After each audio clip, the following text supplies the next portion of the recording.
Hablar de la emisora La Voz de la Unión es hablar básicamente de no de un proyecto, sino como de una especie de goma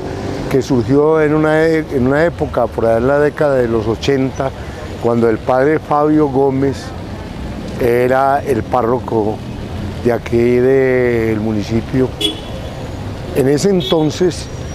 llegaron unos gomosos de la ciudad de Medellín, un señor Enrique Tinoco, y el otro, un profesional de la radio con una voz muy bonita que se llamaba Guillermo Toro. Esos dos personajes traían la idea de montar una emisora. Lo más simpático es que la emisora que se proyectaba para ese entonces era un pequeño transmisor en AM, y los medios de los que disponíamos en ese momento era una casetera, porque en ese entonces se utilizaba el cassette, y se utilizaba también los tornamesas para colocar LPs o discos de larga duración, como se le conocen en ese entonces. La variedad, pues por supuesto no era mucho, y el horario naturalmente era muy limitado. A mí en medio de la goma me tocó oficiar hasta de locutor en ese entonces, y hacíamos un programa tanto de poesía como de tangos, el cual presentaba pues, yo sin tener demasiada experiencia en ese campo. Y así fue como nació La Voz de la Unión y creció al ritmo que está en este momento. El padre, de todas maneras, a la par que también pensaba en una parabólica, creyó en ese proyecto, lo alimentó, lo siguió fundamentando, y esa pequeña emisora surgió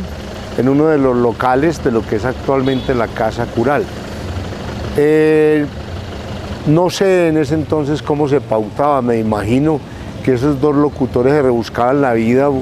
en el comercio pidiendo algún tipo de patrocinio, pues con lo que subsisten actualmente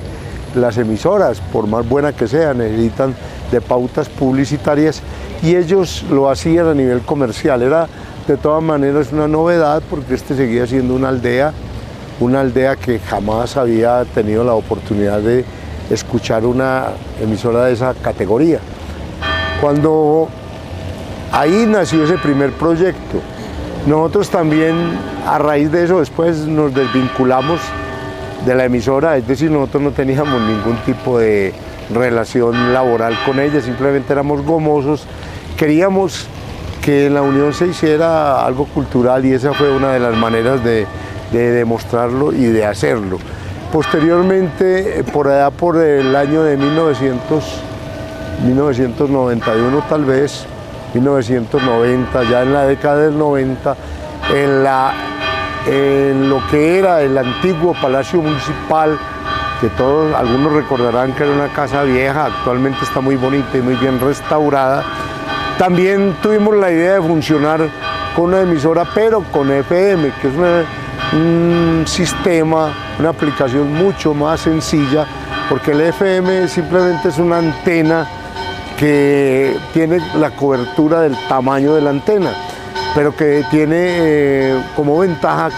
que suena mucho mejor, que suena con mayor fidelidad que la AM. Y ahí estuvimos también gomoseando un tiempo cuando trabajamos en esa administración